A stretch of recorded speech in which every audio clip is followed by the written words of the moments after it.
Hello, everybody. Welcome into GSMC's Down by Contact Sports Podcast. I am your host, Jeremy Lapidus. Today is Tuesday, May 13th. Hope everybody's having a great day so far. We have a lot to get into. We're going to, of course, cover the massive news in the NBA with Jayson Tatum going down with an Achilles injury, what that means for the future of the Boston Celtics, as well as what it means for their playoff runs this season. We'll get a little bit into some drama in college football with UNC and Bill Belichick, his personal relationships, how that might affect the legendary head coach and his program now that he's newly in the college football sphere of things, along with much more. We have today joining us Jake, a co-host here at GSMC. He does the college football podcast here with us. But before we get into him, remember, if you would like to be an even bigger part of the show than you already are, all you need to do is go to gsmcpodcast.net. Or if you're on YouTube, you can use that super chat feature. If you do either of those two things, a message should pop up on the bottom of the screen for you, me, and everybody else around the world to see. If you have a burning question about sports, anything at all that you would like to ask, go ahead and throw that in the comments. Throw it in the chat. I will get to it as soon as I possibly can. I appreciate everybody so much for sticking around, talking some sports with me here on a beautiful Tuesday, May 13th. But like I was saying, we do have special guest Jake in here with us today. How are you doing today, Jake? Doing great, Jeremy. Excited to be here. Let's talk some more sports. Yeah, absolutely. We're going to start off with probably the big story from around the entire sportosphere today, that being Jayson Tatum. Jayson Tatum, of course, superstar for the Boston Celtics, the reigning champions in the NBA. Jayson Tatum goes down with a scary injury, a right Achilles injury, where he's already had surgery take place.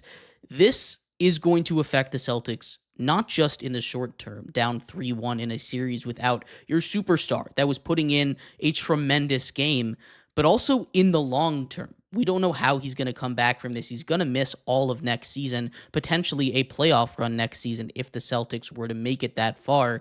This is an injury that timeline is probably around a year.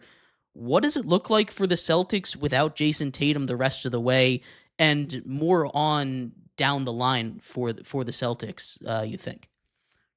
Yeah, this was already kind of a critical point of the Celtics organization in this 2025 season.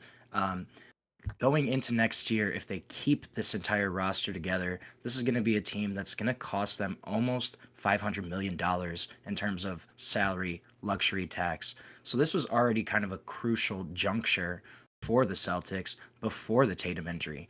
Now you add this on, it really kind of murkies the waters around their long-term plans, I think. You have to call into question whether Drew Holiday is going to be back, whether Kristaps Porzingis will be back. Could they move off of Derek White? This team could look a lot different than we've seen previously. I don't know if they're going to be able to keep this iteration of the Celtics together. Then you add Jayson Tatum's injury on top of that. This is a really tough point for the Celtics right now, and something that they're going to have to address in the offseason, in the long term, for the future of this franchise, for its direction. What will they do with that kind of core group that's really expensive to keep together right now? They're probably going to have to move off of somebody. Not really sure who yet, though. I think that's going to be one of the big question marks around this team. Right, and you bring up the point that they're going to have to move off of people. There's a new ownership group in Boston. The old ownership group sold simply because this team was going to get way, way too expensive, right? You talk about a team that's going to cost $500 million. Right now, the Suns have the most expensive team ever, and they're sitting at about $240 million for that roster. You're looking at doubling that. And that's what happens when you build a super strong team like the Boston Celtics have in a league where they're trying to avoid these super teams from being built. This was the last kind of go around for the Celtics to have that full roster. You assume that Kristaps Porzingis, who even if he does stay, only has 1 year left on his contract, never going to play another game, I should say, with Jayson Tatum again, right? Jaylen Brown, the Finals MVP, you have to keep around. You have to build around your duo. Not only are you not going to move off Jayson Tatum, who's a top 5 player in the NBA, you can't right now because he's injured.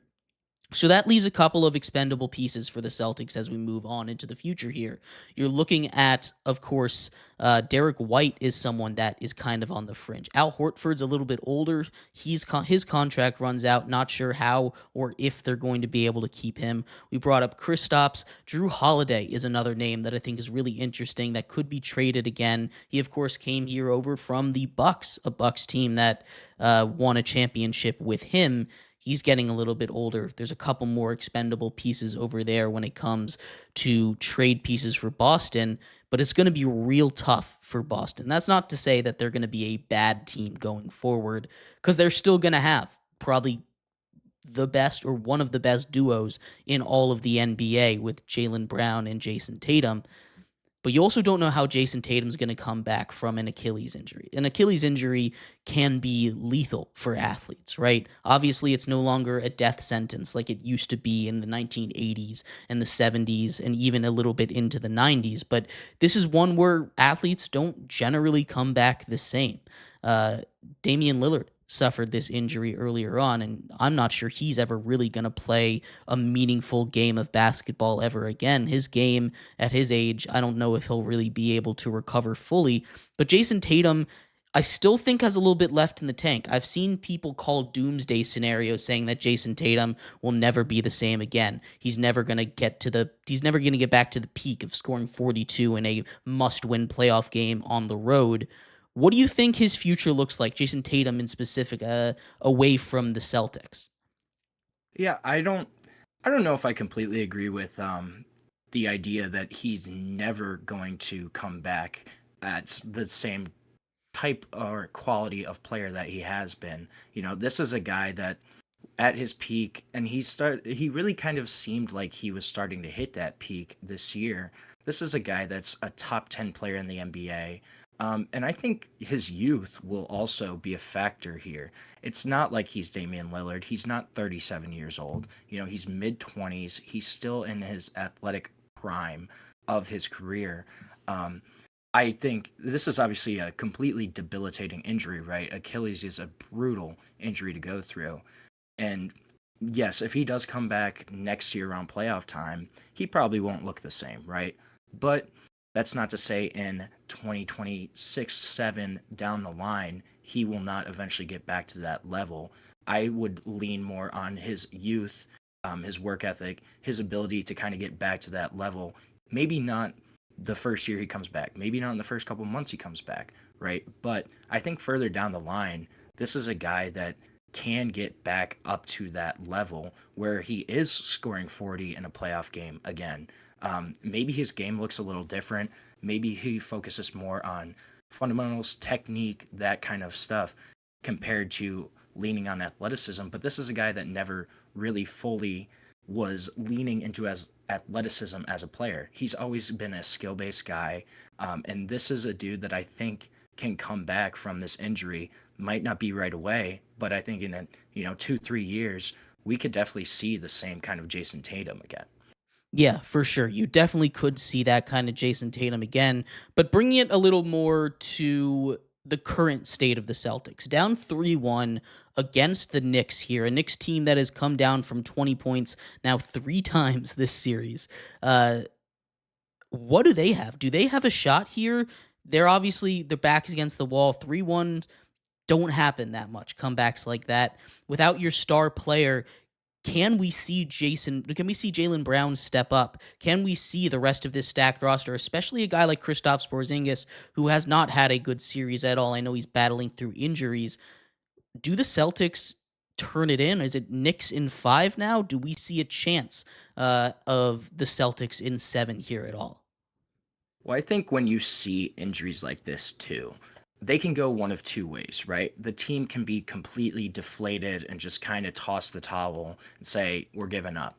Or you can have the opposite where everybody really kind of buys in, rallies around together. And this is a Celtics team that is certainly talented enough to kind of rally together and maybe make this series more competitive again. I don't know if I really see that happening right now, though. The way that the Knicks are playing, Jalen Brunson is that dude. But then you move off of Jalen Brunson. McCall Bridges hit some massive shots for them in the last game throughout this series. This is a deep Knicks team, a team that can compete, that's scrappy. I don't know if Boston can climb their way back into this series. Now, maybe they do steal game 5. I don't know if it gets past game 6, though. I think this is a Knicks team that will eventually win this series, especially after the kind of disappointment of last year's playoffs. They want to get to that next round and potentially have a rematch with the Indiana Pacers, who knocked them out last season. I don't know if I see Boston coming all the way back from this. I think it's possible that they maybe take game 5, but not sure if they can really advance past that game 5 right now. Yeah, for sure. It's definitely going to be a real tough battle, losing that number one superstar for you. But you bring up the fact that they still have Finals MVP Jaylen Brown. Excuse me. They still have a guy in Kristaps Porzingis that should be able to step up. Drew Holiday is an excellent defender in his own right. You had Peyton Pritchard, was 6th Man of the Year winner. This is a team that if any team can survive losing their star at all, it is this Celtics squad, no doubt about it. But there is no way it's going to be easy. You need to get Joe Mazzulla needs to get his team going. He needs to light a fire under them so that they come out in game 5 ready to play against a Knicks squad that is just feisty, right? We talk about the Celtics opening these leads. It's not like they haven't been able to come out strong. It's the fact that they haven't been able to finish. And as long as they can, get those late game situations down, even without Jayson Tatum, I think there's a real world where this Celtics team at least pushes this to 7 games. I don't really know if it's going to happen because having an injury like that is really, really tough to deal with. But I do think that if any team can do it in the NBA, it would be this Celtics team for sure. One of the deepest rosters in the NBA. Like you said, they still have a bunch of talented dudes on this team. Jaylen Brown, Porzingis, Drew Holiday, Derek White, Peyton Pritchard. They have a strong team without Jayson Tatum. Obviously, you want to have Jayson Tatum, right? That's a top 10 guy in the NBA. You would love to have him on your championship team, but this is still a really good competitive Boston team. There's certainly a world where they can win the next few games, potentially push this to a game 7.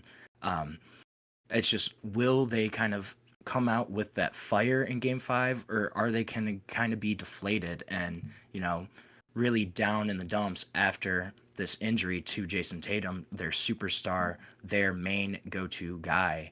That's going to be the big question, is how this team kind of comes out and performs. They certainly have the capability to make this a competitive series again.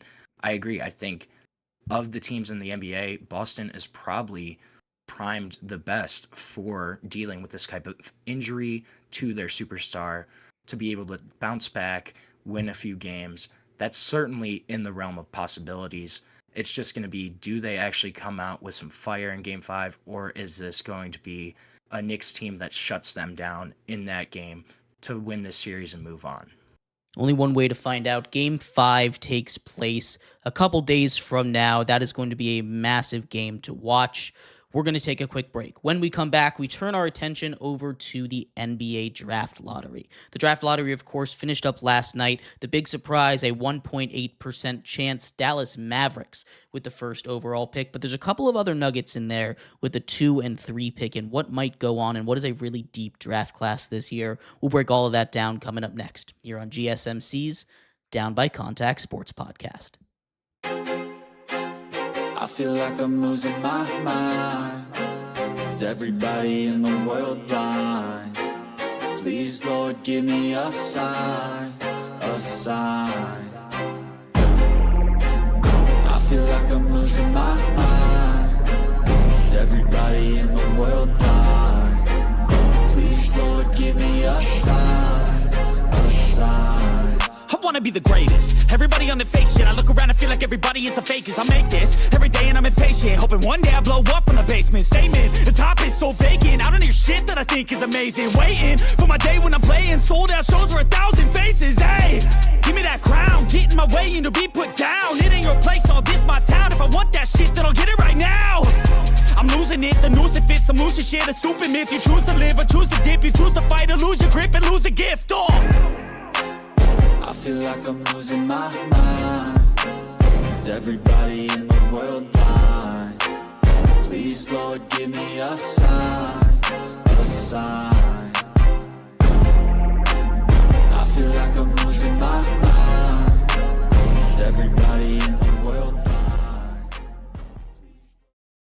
Welcome back to GSMC's Down by Contact Sports Podcast. I am your host, Jeremy Lapidus.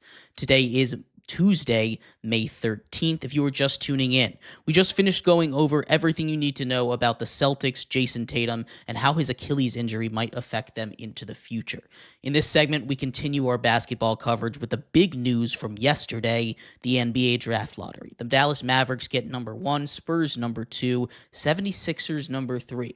We're going to talk about all the ins and outs of the draft lottery with Jake, co-host, the host of the college football podcast here in just a second. But before we do, remember, if you would like to be an even bigger part of the show than you already are, all you need to do is go to gsmcpodcast.net. Or if you're on YouTube, you can use that super chat feature. If you do either of those two things, a message should pop up on the bottom of the screen for you, me, and everybody else around the world to see. If you do have a burning question about sports, anything at all that you would like to ask, go ahead and throw that in the comments. Throw it in the chat. I will get to it as soon as I possibly can.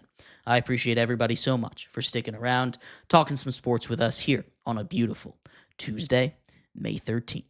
But like I was saying, we are going to get into the NBA draft lottery here a little bit, and we're going to start off with the big story.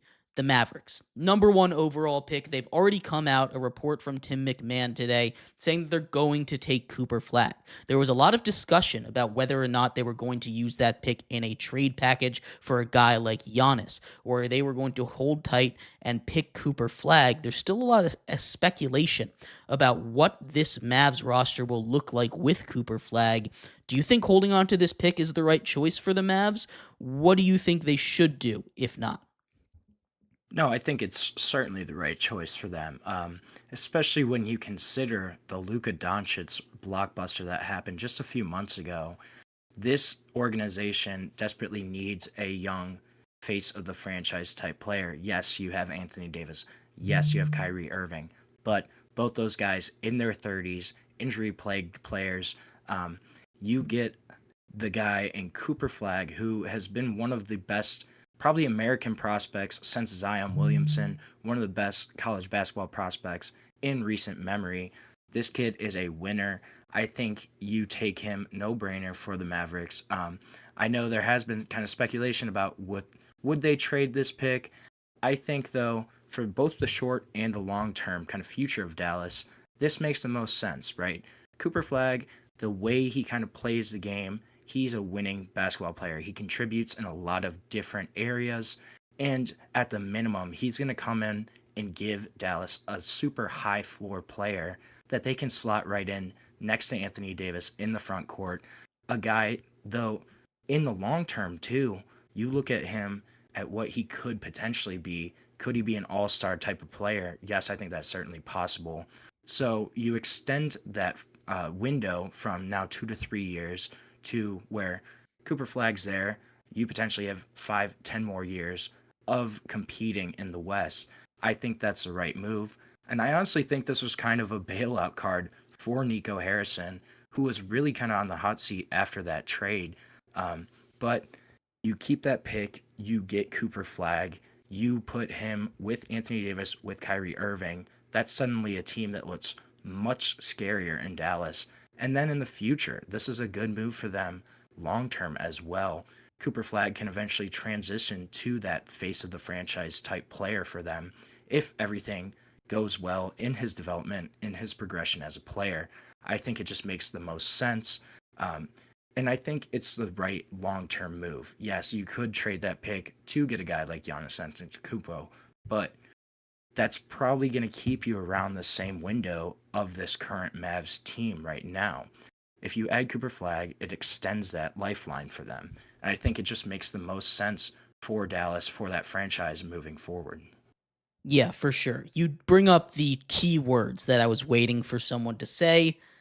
Bailout, right? That is the one that we're looking for. This was a bailout of epic proportions. They move off of Luka Doncic, a top 5 player in the NBA, who already at age 25 has 5 all NBA selections, a guy that was going to keep their window open for 10, maybe 15 years if he has a super long career, instead trading it for a win now mode, which on its face, adding Anthony Davis to that squad doesn't necessarily make it a bad move, but it takes away about 5 to 10 years of a competitive window, which that makes it a bad move. They get bailed out here. They get Cooper Flagg, that he's not necessarily going to be that same level of player that Luka Doncic is, but he is the best American prospect we've seen since Zion Williamson. Maybe the best American prospect that we have seen since LeBron James. I personally think Zion was a little bit of a better prospect, but there definitely is a conversation to have there whether or not Zion was a better overall prospect than Cooper Flagg was. It's going to be really interesting. And you talk about the roster that it's going to look like in Dallas now. You have, of course, your Anthony Davis, Daniel Gafford as your front court. You have Kyrie Irving when he comes back, Cooper Flagg, and then whoever you want to throw into that 2-guard role. You have Derek Lively as well coming off the bench. In case you do need to make a trade or anything, you have some depth. That is instantly a very, very talented squad, especially in a very good Western Conference, that if everyone clicks as it kind of looks like it will in my head as sort of the puzzle pieces coming together, they could compete for a title over there in the West in a very, very tough conference. But outside of the Mavericks with Cooper Flagg here, there's a lot of other very interesting conversations, I think. Mostly with the San Antonio Spurs. The Spurs get that second overall pick. Their roster doesn't necessarily need a guy like Dylan Harper. Dylan Harper is the next guy up in this class, a guy that last year would have been the number 1 overall, in a lot of other classes would have been the number 1 overall pick in the draft. He is a guy that can be a franchise savior. He is someone that doesn't really fit with this roster. He's basically going to play the same role as De'Aaron Fox would, as Stephon Castle would at the top over there. You have Wemby down low. You get him a pairing. How likely do you think it is that the Spurs hold on to that pick as opposed to trading it? And Giannis is, of course, the hot name. It doesn't have to be Giannis. I've seen some people say trade the second pick for Anthony Davis or something like that with the Mavericks. Do you think the Spurs hold on to it, or what do you think the Spurs do it too? Because that's also intriguing to me. Yeah, there's certainly a conversation to be had there in the front office in San Antonio. But I agree with you. I don't think Dylan Harper fits on this roster. You look at, they made the trade for De'Aaron Fox to give them that point guard, the pick and roll type guy to pair with Wembanyama. And then you also have Rookie of the Year Stephon Castle. So they don't really need Dylan Harper. I certainly think that there's a very real chance they move off of this number 2 overall selection. This is a team that is looking to make that big jump, right? Wembanyama is going to come into year 3. They have an all-star point guard now. They have a couple other really intriguing young guys on this team. I would not be surprised at all to see them offer this number 2 up to one of these teams that are maybe looking to offload an all-star. Do they try to go for Giannis? They certainly have the assets to make that happen, but I don't know if that's the full move they do. I don't know if they maybe try to move for another disgruntled all-star type player. I don't know. I don't think it's super likely, though, that they end up holding on to this number 2 overall pick, just because they have so many other options to kind of get contributing players from this pick. If they were to trade it, I think they could certainly add to their roster and get better fits for that roster compared to what they could get at the number 2 overall selection. They really need a wing. I don't know if the value is there at number 2 to go and reach for a guy that maybe they like. San Antonio's obviously, they kind of run things their own way, but I don't know if it makes sense for them to hold on to that number 2 overall selection when you're looking at the long-term fit future of the Spurs. Yeah, for sure. There is a guy in Ace Bailey that I think might be an interesting fit there. But do you really want to do that at 2 when you also have that 14th pick in the lottery? You can combo for someone that I think might be a little bit better than Ace Bailey immediately while your window is trying to be open. The other one that I thought was really interesting as far as the NBA draft lottery results was the Philadelphia 76ers. And we were talking a little bit about this before we went live here, but at pick 3, they get to keep that pick. If they'd have been 6 or later, they would have had to give that pick up to the Thunder, and God knows the Thunder don't need any more picks after all. They've got way too many already. The Philadelphia 76ers are a really interesting team right now. They could really do just about anything at this draft. Let's assume that Flag and Dylan Harper are both off the board at number 3. The next pick seemingly would be to get that wing and Ace Bailey, but you have a lot of really talented players already. You have your backcourt already set, probably with Jared McCain and Tyrese Maxey. You have a hopefully resurgent Paul George and a hopefully healthy Joel Embiid. They get a solid player. They get a guy that they can slot in to play that 3 role for them. That is one of the best starting 5s in all of basketball, and they're not paying $500 million like the Celtics are paying to keep that roster around. I talked a little bit about this with Marab yesterday, Jake, but what do you think is the ceiling for this 76ers team, especially getting that number 3 pick? Could they find their way back to the top of the Eastern Conference after an incredibly unlucky, unfortunate nightmare season for them? Well, I think the one word you said, the key word is hopefully, right? This team, if everything goes right, they could be a top tier contender in the Eastern Conference, but everything hasn't gone right for them right now. You saw Paul George in his first season there really struggle. Embiid needs to stay on the court. Yes, I think that backcourt is set, and I do agree. I think they probably go for a guy like Ace Bailey that can develop into a really high-level scorer for them, give them some added depth kind of on that wing in case Paul George maybe continues his decline. But I think if everything does click right, there's certainly a team to watch out for in the Eastern Conference. This is not a super deep conference right now. You have a couple teams in the Cavs. We don't know what's going to happen with Boston. But the Cavs, the Knicks, the Pacers seem to be right up there as well right now. But this is certainly a wide open conference. It's very possible that Philly can vault back up to the top of the Eastern Conference with a really solid draft pick at number 3, with that roster just bouncing back from last year. If Paul George gets back to any version of his prior self, that's an all-star wing, a guy that can really help your team. If Joel Embiid can play, 60, 65 games, which for him is a big ask, this can be a really great 76ers team. It's just they're going to have to hit on that. Everything's going to have to go right for this team to kind of bounce back.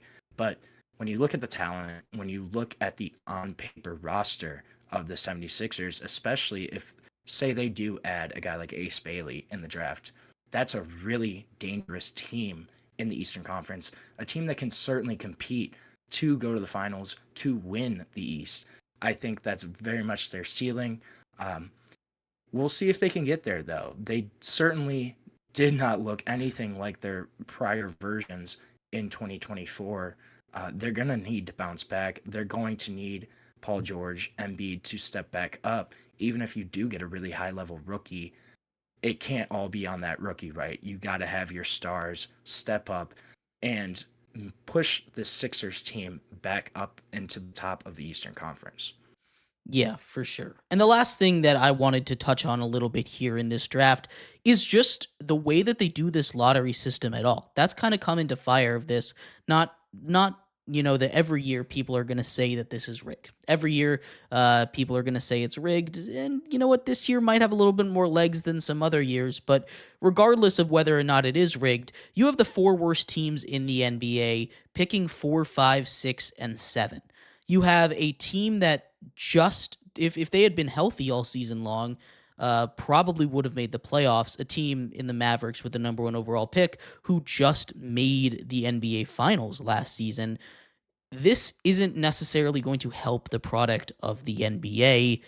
What is the best solution? Is there a way to discourage tanking while also making it so that the teams that are at the bottom can find a way back up without being kneecapped by luck every once in a while? Do they need to abolish the lottery system in the NBA?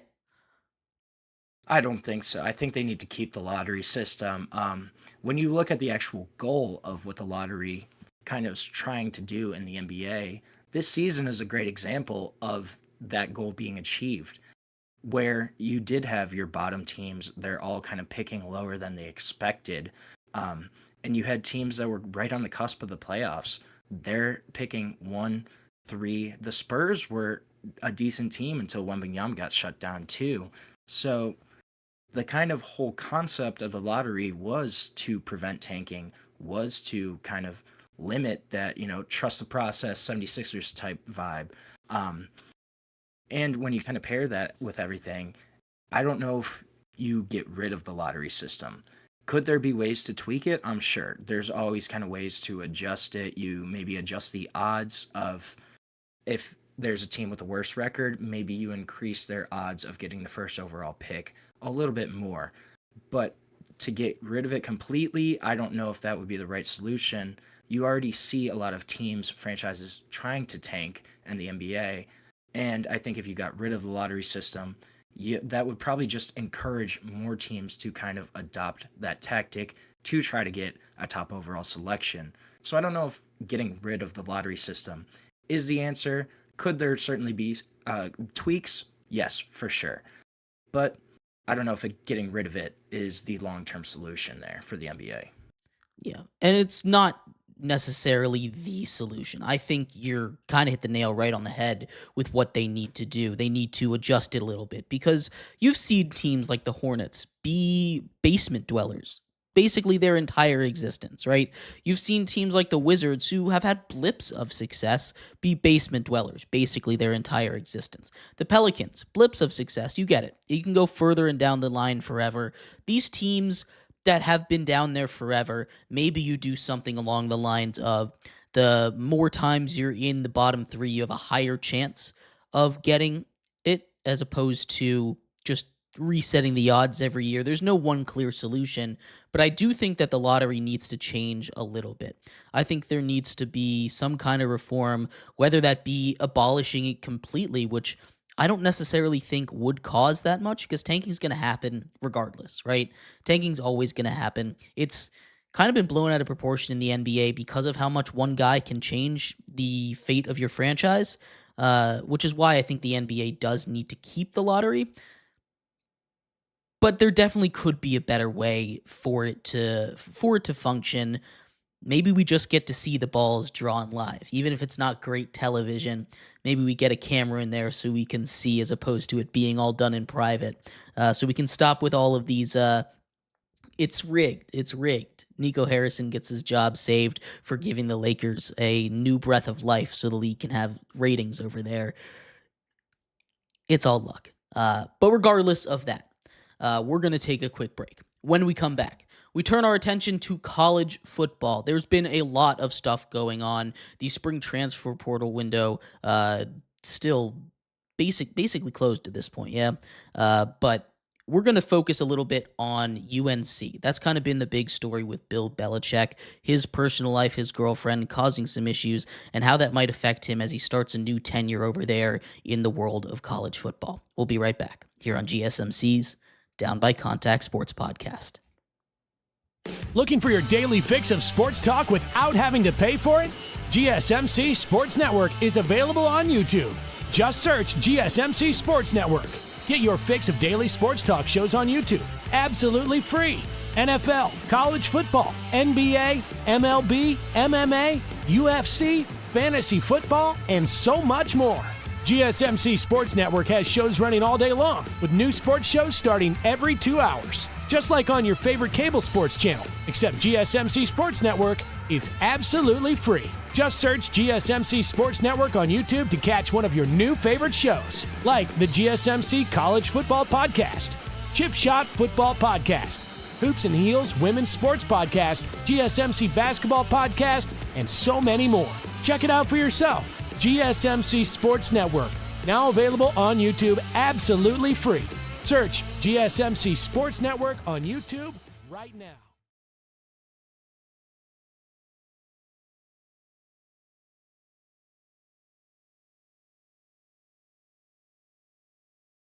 For the best and latest podcasts available anywhere, go to the podcast app on your cell phone and type in GSMC to access free content-rich podcasts on health and wellness, book reviews, sports, entertainment, relationships, social media, movies, technology, finance, and even weird news. Subscribe and download the GSMC Podcast Network's family of shows, available everywhere podcasts are found.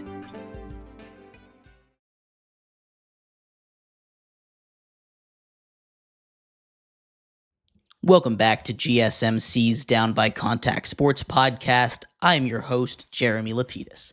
Today is Tuesday, May 13th. If you were just tuning in, we just finished going over just about everything you're ever going to need to know about the NBA Draft Lottery, the first 3 picks, what's going on with them, maybe some reform as well. In this segment, we turn our attention to college football. We are today joined by the host of the GSMC College Football Podcast, Jake. We're going to go over all of this craziness going on right now at the University of North Carolina and new head coach Bill Belichick. But before we do, remember, if you would like to be an even bigger part of the show than you already are, all you need to do is go to gsmcpodcast.net. Or if you're on YouTube, you can use that super chat feature. If you do either of those two things, a message should pop up on the bottom of the screen for you, me, and everybody else around the world to see. If you do have a burning question about sports, anything at all that you would like to ask, go and throw that in the comments. Throw it in the chat. I will get to it as soon as I possibly can. I appreciate everybody so much for sticking around, talking some sports with us here on a beautiful Tuesday, May 13th. But like I was saying, we are going to get into everything we need to know about Bill Belichick and the situation at UNC. Of course, it is kind of private, kind of public. It's been a weird mix of TMZ drama kind of sports reporting going on over there at Chapel Hill. Of course, a lot of this is going to be blown out of proportion because you have the greatest NFL head coach of all time and Bill Belichick leaving the NFL kind of disgracefully, not really getting a job after he wanted to get another. Shocking to me over there, but UNC takes him in, and he's promised to make an NFL style of football, but it started off kind of as anti-Bill Belichick, the culture, as it possibly can. Jake, what's going on down there in North Carolina? This is just a really interesting situation overall. And when you think of Bill Belichick of past, of this Patriots dynasty, right? This is a guy that was always super savvy with the media, always kind of knew how to avoid questions. You know, you think of the press conference where he's just answering every question of, we're on to Cincinnati, right? That was just his answer. Notoriously tight-lipped, especially around injuries, stuff like that. But the page really seems to kind of have turned here with his venture into college football, where he's now being ever more present in the media. And he had a CBS interview a few weeks ago on the Sunday morning show, and where his girlfriend kind of interrupted multiple times. He was asked a question about how him and his girlfriend met, and she kind of stepped in and said, we're not talking about this, which would have been a non-discussion, right?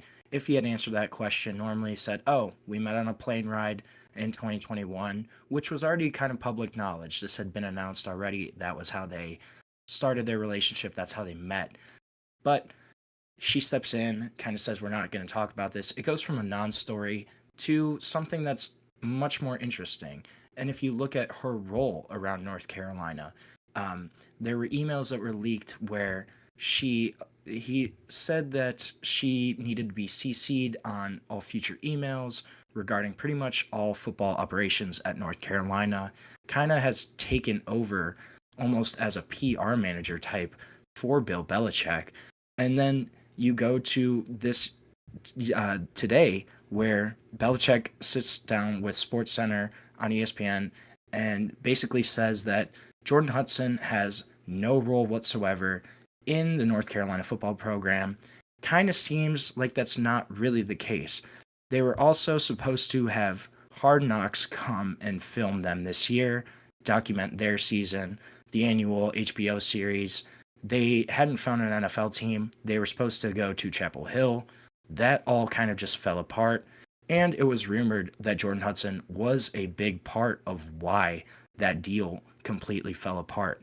So it seems like Bill Belichick is not really Bill Belichick anymore. Is this the true Belichick? And he just has kind of hidden it really well throughout his time as an NFL head coach? Or is this something where maybe outside forces are influencing him a little more and his decision-making process? And then will this translate to on the field? What's going to happen? There's kind of been question marks about, is his focus actually on the North Carolina football program? His girlfriend competed in a Miss Maine competition this weekend. He was there front and center, and kind of called into question of his commitment to North Carolina, to building this program. So the big question mark here is Bill Belichick actually really focused on North Carolina right now, or are there other kind of factors outside of his realm, his decision-making, that's impacting what they're doing there on Chapel Hill? Yeah, one side of this story that I think is really fascinating, at least to me, is that transition from the NFL to college football. It is a completely different world, right? You hear college football athletes, NFL athletes say it's so different. That's why we see coaches that were legendary in the college football ranks, like Nick Saban, like Urban Meyer, struggle in the NFL because you don't always have that kind of ultimate control, which is something that I felt Bill Belichick wasn't going to struggle with. But another thing that's new this year, at least in recent times, I should say, is the NIL side of it. The fact that you now have to kind of play GM with a bunch of 18-year-olds, right? These kids aren't necessarily, and their agents aren't necessarily, or if you can really call them agents, aren't necessarily negotiating in the best faith all the time, right? And there's still, it's a wild west of rules over there right now. You have no idea what kind of legislation is going to be passed, all of these bills going back and forth, settlements going back and forth between the NCAA and their medley of different lawsuits going on surrounding this issue in particular. I think it's tough for a guy like Bill Belichick at 76 years old to come in and just immediately adapt to this situation. He's been used to having it work one way basically his entire life. Now he has to shift and go to completely the opposite end of the spectrum when you're trying to build a team like this. I think actually something that he's trying to do, and maybe I'm way off base on this, is listen to his girlfriend a little bit more, because she's frankly a lot closer in age to these athletes than he is. She kind of understands where they're coming from a little bit more than he might. And I think that's something that, while it's not his main goal, is something that he's trying to just get every single possible advantage out of whatever relationship that he has. Now, how much he's really in football, it seems like this is very much a temporary gig. He has in his contract written out, of course, that when he retires, his son is going to take over, which kind of already says as, hey, I'll coach for like a year or two maybe, but then I'm done here. So he doesn't seem all the way committed right away, which is something that I think also is a part of this that might have seeped in as well. He's living the retired life. He's living the retired life. He had to come out and do his thing, and he had a lot more media attention when he wasn't coaching. He had a lot more appearances on ESPN, a lot more appearances with Pat McAfee. maybe that opened him up a bit. Maybe that changed the way he did things without him really realizing he got into the groove of doing media. There's a lot of things we don't know about this situation, of course. It's still ongoing. There's been flip-flopping reports of whether or not his girlfriend is banned from the program or not banned. Right now, we're on the not banned side of things, but tomorrow, maybe even 2 minutes from now, it could come out that she's banned again. There's just so much going on right now in this situation that is developing, but it is definitely a little concerning. You talk about a UNC team where their variance this season, it could be anywhere from college football playoffs to a team that misses a bowl game, right? They are probably the biggest variant team as a part of the Power Four simply because of Bill Belichick. He, as a coach, can change that program immediately, or he could sink them if he doesn't do it right. What kind of side of the coin, with all this drama coming out, are you leaning towards for a UNC outlook as far as this football season goes? Yeah, honestly, I've been really struggling as well with projecting this UNC team because, like you said, their range of outcomes is wild.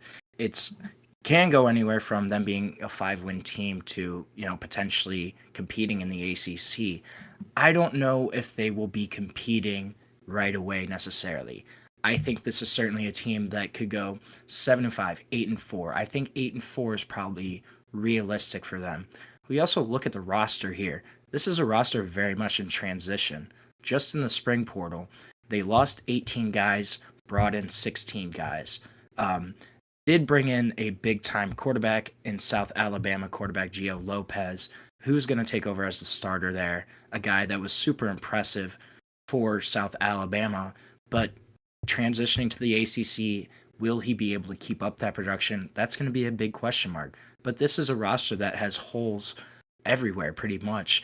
And they also lost their best pass rusher in Bo Atkinson, transferred to Ohio State in this portal, lost a couple other really solid pieces for them. So we're not really sure kind of what this team could look like. I certainly think that Bill Belichick will have some kind of positive impact for them on the field, right?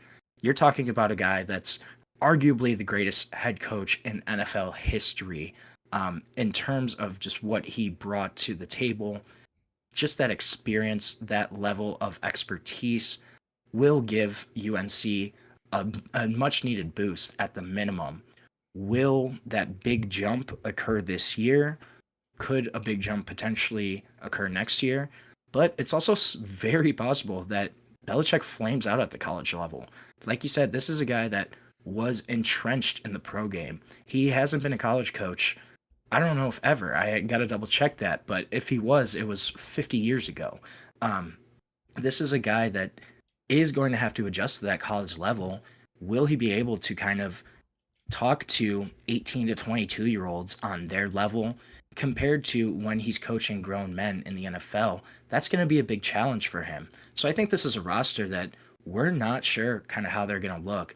I'm projecting for them right now about 7-5, 8-4. I think you're going to see a little bit of improvement from them on the field. I just don't know if they're going to make a huge jump this year. I think they're going to be a bowl team for sure. I just don't know. Will that big jump occur? Will it not? We're going to have to wait and see. I think Gio Lopez is going to be a big part of that conversation as their quarterback now. If he performs really well, the quarterback is the most important position in football. When your quarterback plays well, it helps your team out. So if Gio Lopez can do that there, potentially this is a team that could outperform expectations. I just don't know if I see them getting there this year. I think they're probably a 7-8 win team for this upcoming season.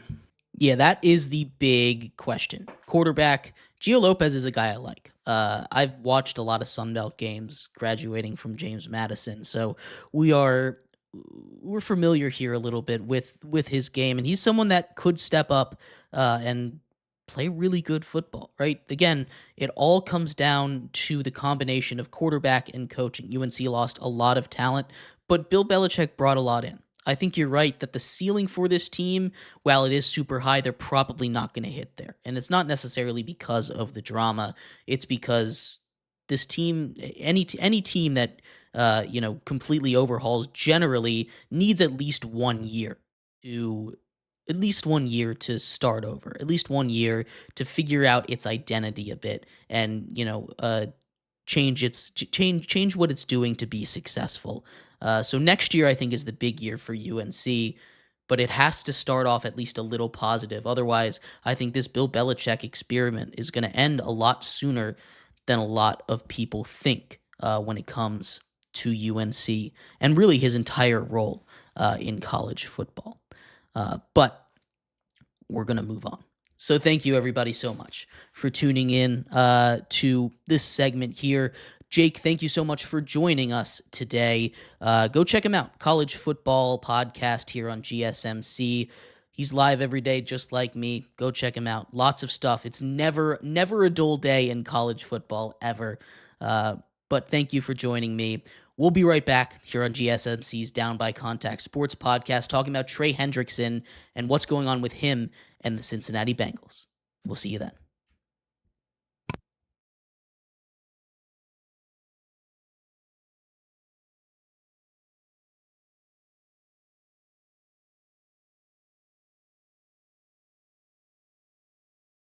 To access free content-rich podcasts on health and wellness, book reviews, sports, entertainment, relationships, social media, movies, technology, finance, and even weird news. Subscribe and download the GSMC Podcast Network's family of shows, available everywhere podcasts are found.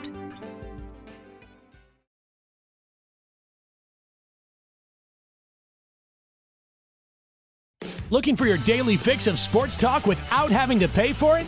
GSMC Sports Network is available on YouTube. Just search GSMC Sports Network.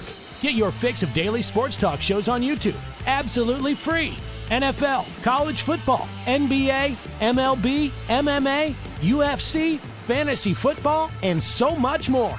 GSMC Sports Network has shows running all day long, with new sports shows starting every 2 hours. Just like on your favorite cable sports channel, except GSMC Sports Network is absolutely free. Just search GSMC Sports Network on YouTube to catch one of your new favorite shows, like the GSMC College Football Podcast, Chip Shot Football Podcast, Hoops and Heels Women's Sports Podcast, GSMC Basketball Podcast, and so many more. Check it out for yourself. GSMC Sports Network, now available on YouTube absolutely free. Search GSMC Sports Network on YouTube right now.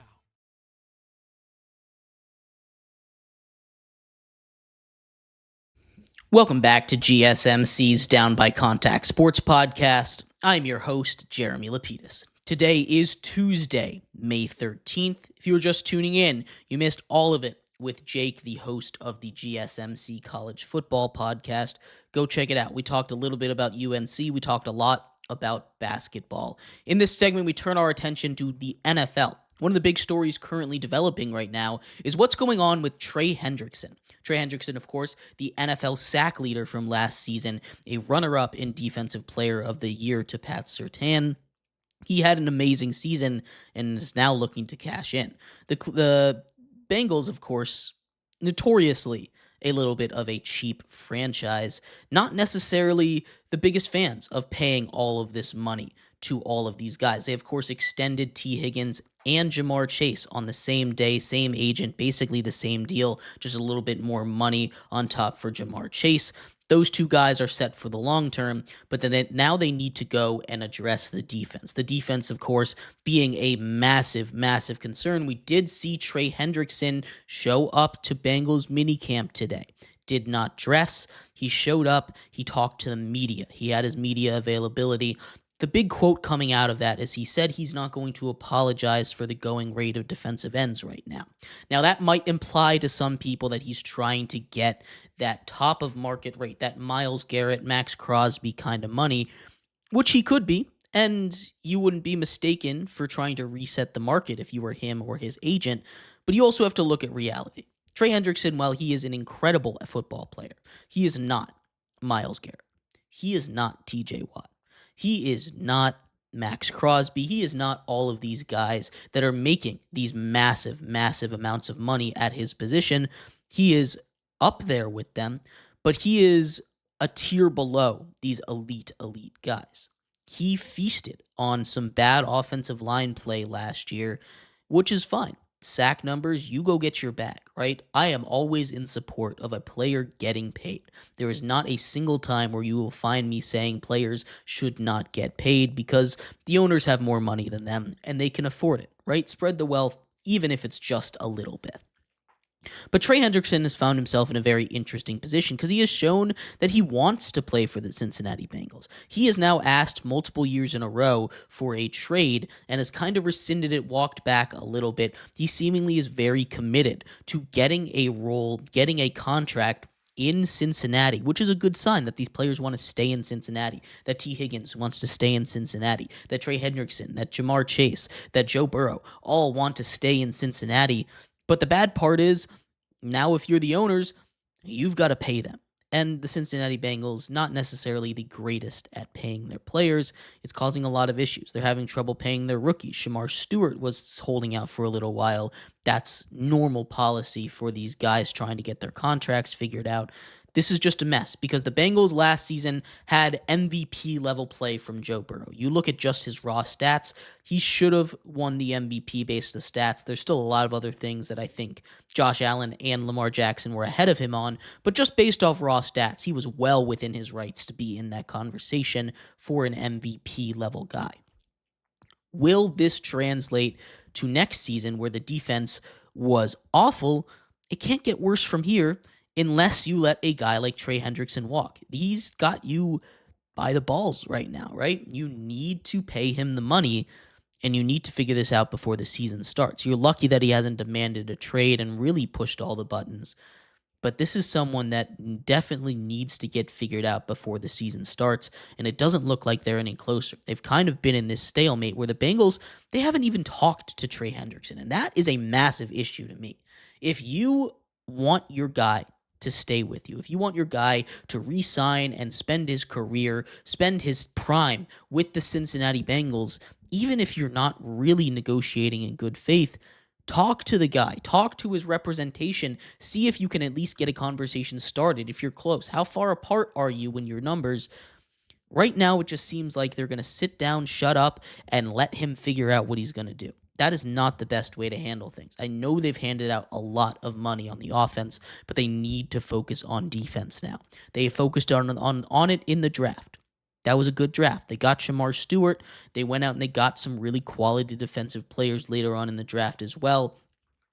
They need to bring back Trey Hendrickson. They've already lost Sam Hubbard to retirement. This is a defensive line that is going to get absolutely run over by offensive lines if they do not bring Trey Hendrickson, their main pass rushing threat, back. Shamar Stewart is a nice athletic piece, but he only had 4.5 sacks at A&M through his entire career. It's not good enough. He is someone that I think was worth a first-round pick, but he is someone that needs someone on the opposite side to get that kind of production. If you double team him, he's not going anywhere. Trey Hendrickson needs that attention as well, and that'll free it up for the rest of the defense. Corners, they're great, but what makes corners even better? Not giving the quarterback time to sit in pocket, deconstruct a defense, and make a good throw. You need Trey Hendrickson in the worst possible way. You write that man a blank check if you have to. You have the money to do it. You have the cap space to do it. Pay Trey Hendrickson right now if you want to make the playoffs. If not, you can enjoy another year of Joe Burrow's prime being wasted by not making the playoffs yet again in a very, very dangerous AFC. An AFC that just got even better, right? You, of course, have the Chiefs, but the Broncos made the playoffs last year. The Chargers got better. The Raiders got a whole lot better. In your own division, you have the Ravens. You have the Steelers that somehow always find a way to win. Yourself and the Browns, who definitely got a little bit better this offseason. I think the Jaguars got a lot better. I think they have a real chance of making a run. The Texans have made it to the second round 2 years in a row. You're running out of spots for yourself in the wild card. It's going to be really, really tight. The Bills will make it. The Dolphins have a chance to be dangerous. The Patriots have a chance to be dangerous as well. And we don't know what the Jets are going to do, but it's a tight AFC race. And if you don't bring Trey Hendrickson back, you're more likely than not going to be on the outside looking in yet again. This is a code red emergency situation for the Bengals. Bring Trey Hendrickson in right now. But I'd love to hear your thoughts on that. Do you think it's as necessary as I do for the Bengals to bring back a premier pass rusher like Trey Hendrickson? What do you think the Bengals would be with or without him this season? I'd love to hear your thoughts. We're going to take and thank you everybody so much for tuning in to today's episode of GSMC's Down by Contact Sports Podcast. We'll have one more guest on tomorrow, co-host at GSMC, to talk about all things from around the world of sports. I hope you will tune into that. I will see you then. Have a good one. Bye-bye. Mm-hmm. Mm-hmm. Let's go. I wake up to a little bit of drool on my pillow, feel like it's gonna be a bad day. Yeah, I'm tired of shit, and the coffee ain't hit yet, damn, ain't that great. I don't wanna go to